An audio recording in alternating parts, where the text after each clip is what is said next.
Você está no seu canal Partilhe e Compartilhe. Sou José Carlos e desejo a você muita saúde, muita paz, amor, prosperidade, alegria e muita fé em dias melhores que estão chegando. Se você ainda não está inscrito no nosso canal, aproveite a oportunidade e venha fazer parte desse projeto, que é um projeto de evangelização, de formação pessoal e de muita informação também. Este vídeo de hoje é direcionado principalmente para os agentes da Pastoral do Dízimo e para dizimistas da nossa Igreja Católica. Mas também, é claro, você que é de outra denominação pode assistir sem nenhum problema. Ok? Eu quero pedir que, se você gostar do like, depois que você assistir o vídeo, se você gostar, dê o seu like e partilhe com o pessoal da sua comunidade, seus familiares, seus amigos. Assim você vai estar ajudando o nosso canal a se manter e poder levar mensagens de otimismo, de evangelização para todas as pessoas. Muito obrigado. Quando nós estudamos o documento 106 da CNBB, aquele documento Dízimo na Comunidade de Fé, Orientações e Propostas, nós vamos encontrar no item 27 uma séria advertência a todos os agentes da Pastoral do Dízimo. Vejamos o que diz o item 27 do documento 106. Se você tiver esse documento, você pode ir lá pegar no item 27 para ver o que está escrito. Ele diz exatamente o seguinte: é preciso avaliar como inaceitável uma forma muito difundida de propor o dízimo, com base na assim chamada teologia da prosperidade. Essa interpretação indica como fundamento alguns textos do Antigo Testamento que relacionam a obediência a Deus e o dízimo com a multiplicação de bens materiais, com a prosperidade pessoal e com a ameaça de castigos no caso do seu não cumprimento. Esse modo de ler os textos bíblicos fora do seu contexto e do conjunto da Sagrada Escritura é, por isso mesmo, chamado de leitura fundamentalista. Em consequência, quando o dízimo é proposto com esse tipo de fundamentação, a gente falsifica o rosto paterno e amoroso de Deus revelado por Jesus Cristo e a relação com ele e o autêntico significado do dízimo são distorcidos, assumindo-se o risco de transformá-lo em uma tentativa de negociar com Deus. Na Pastoral do Dízimo, é preciso levar em conta os textos bíblicos do Antigo e do Novo Testamento, além do ensinamento da Igreja sobre o dízimo. Acho que esse é um texto muito claro, né? E que todos os coordenadores e agentes da Pastoral do Dízimo devem atentar, devem ter muito cuidado como falam do dízimo, como propõem o dízimo. E ele destaca bem assim, a crítica da Igreja Católica à teologia da prosperidade.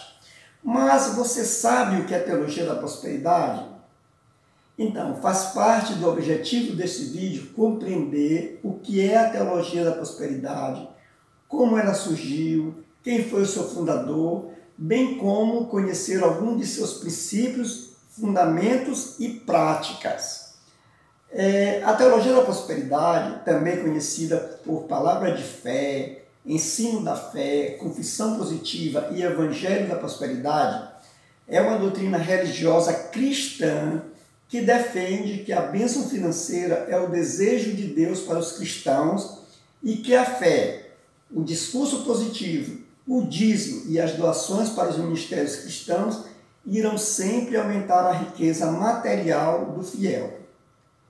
Baseada em interpretações não tradicionais da Bíblia, geralmente com ênfase no livro de Malaquias, a doutrina interpreta a Bíblia como um contrato entre Deus e os homens. Se os homens tiverem fé em Deus, ele irá cumprir as promessas de segurança e prosperidade. Reconhecer tais promessas como verdadeiras é percebido como um ato de fé e que Deus irá honrar. O ensinamento é geralmente baseado em interpretações não tradicionais, principalmente, como eu já falei, do livro de Malaquias. Enquanto Malaquias tem sido celebrado pelos cristãos por por suas passagens sobre o Messias, os pregadores da teologia da prosperidade geralmente chamam a atenção para a sua descrição sobre a riqueza física. Versos frequentemente citados incluem aquele de Malaquias 3,10: trazei o dízimo todo à casa do tesouro, para que haja mantimentos na minha casa.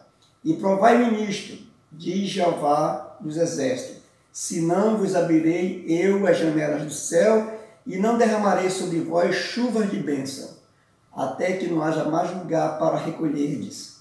Você pode checar lá na Bíblia, no livro de Malaquias, versículo 3:10. Outros textos muito utilizados também pelos teólogos da teologia da prosperidade é Mateus, capítulo 25, versículo 14 a 30, que narra a parábola dos talentos, que você conhece. Uma outra também é João 10:10. Eu vim para que todos tenham vida e tenham em abundância. Um outro texto muito usado é Filipenses, capítulo 4, versículo 19. Meu Deus suprirá todas as vossas necessidades, conforme as suas riquezas, na glória de Cristo Jesus. E na terceira carta de João, capítulo 2, você vai ver também, amado, peço a Deus que prosperes em tudo e que tenhas saúde, assim como a tua alma prospera. E finalmente é usado também muito o livro de Marcos, no capítulo 10, versículo 30. Com toda a certeza vos asseguro que ninguém há que tenha deixado casa, irmãos, irmãs, mãe, pai, filhos ou bens, por causa de mim e do Evangelho, que não receba já no presente 100 vezes mais em casas, irmãos, irmãs, mães, filhos e propriedades, e com eles perseguições, mas no mundo futuro a vida eterna. Então esses são os principais textos usados pelos teólogos. A teologia da prosperidade ensina que os cristãos têm o direito ao bem-estar e pelo fato das realidades físicas e espirituais serem vistas como uma única realidade inseparável, isso é interpretado com saúde física e prosperidade econômica. A doutrina exalta os privilégios que a riqueza e o dinheiro podem trazer, apresentando-os como retribuição de Deus aos fiéis que seguem sua doutrina, substituindo a fé e a devoção divina por prósperos empreendimentos.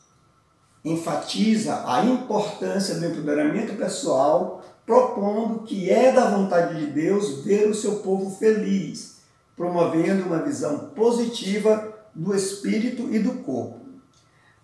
No atual século, esse movimento é visto em algumas igrejas tradicionais, especialmente dentro das igrejas neopentecostais, onde se prega e ensina aos seus membros que o cristão tem que ser vitorioso em todas as áreas de sua vida, espiritual, física e financeira. As igrejas nas quais o Evangelho da Prosperidade é ensinado são geralmente não denominacionais e usualmente dirigidas por um único pastor ou líder, apesar de que algumas desenvolveram redes que se assemelham às denominações.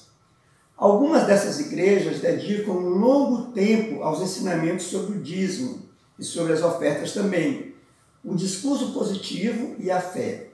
Igrejas da prosperidade geralmente ensinam sobre responsabilidade financeira, apesar de que alguns especialistas têm criticado seus conselhos nessa área como conselhos enganosos. Os ensinamentos da teologia da prosperidade sobre confissão positiva originam-se da visão de seus proponentes sobre a Escritura. Como eu já falei antes, a Bíblia é vista como um contrato entre Deus e os crentes.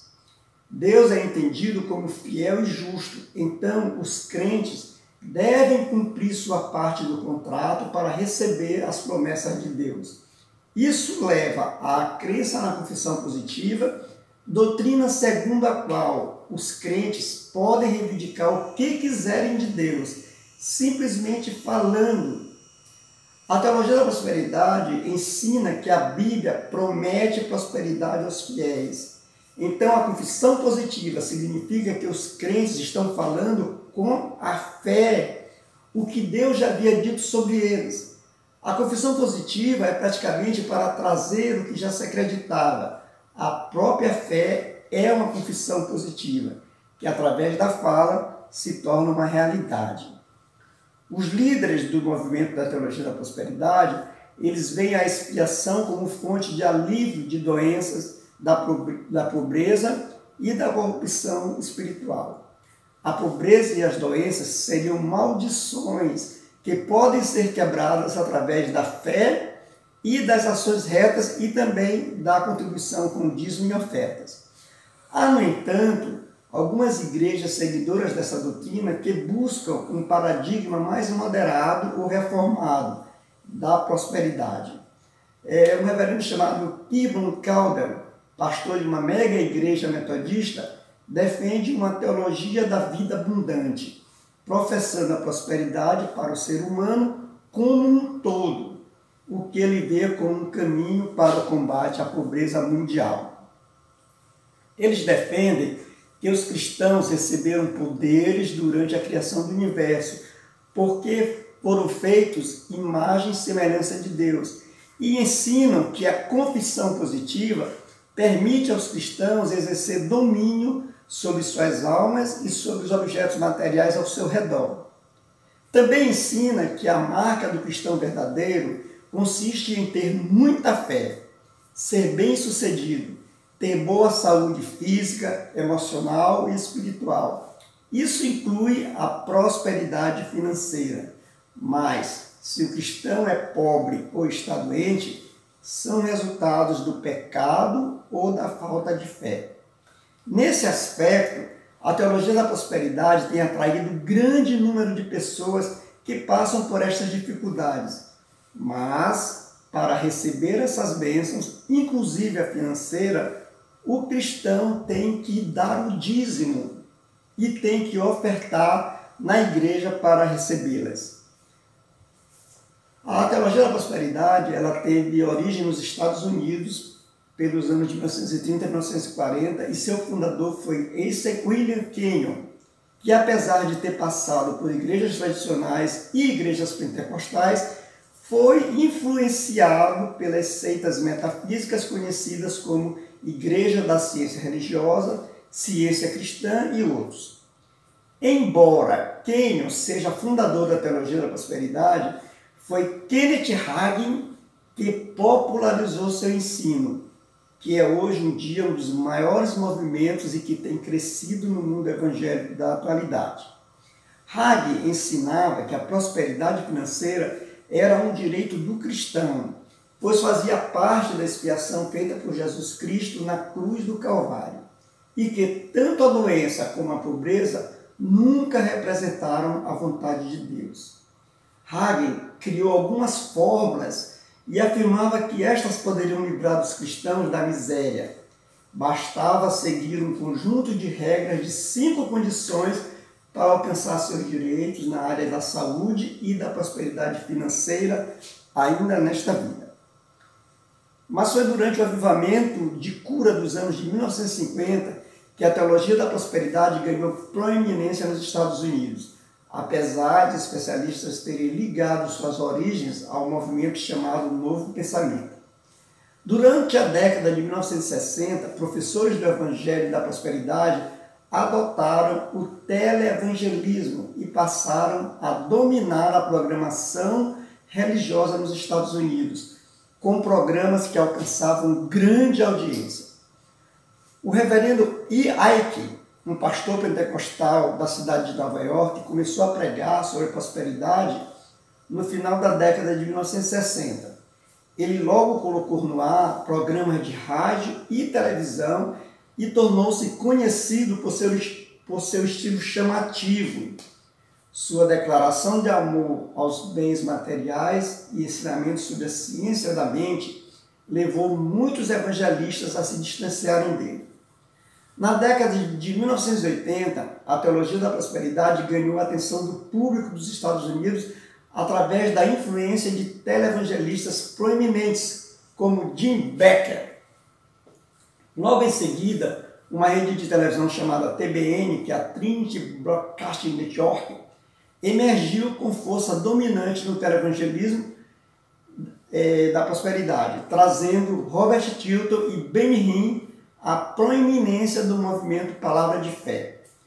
Nos anos de 1990 a 2000, foi adotada por líderes influentes do mundo carismático e promovida por missionários cristãos em todo o mundo, levando à construção de mega igrejas, mega templos.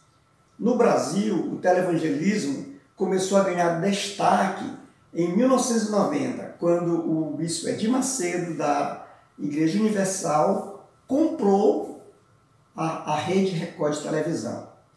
Outras igrejas brasileiras também têm a prática de alugar horários em emissoras comerciais que estão passando por dificuldades econômicas. E alguma delas já tem, inclusive, as suas próprias redes de televisão.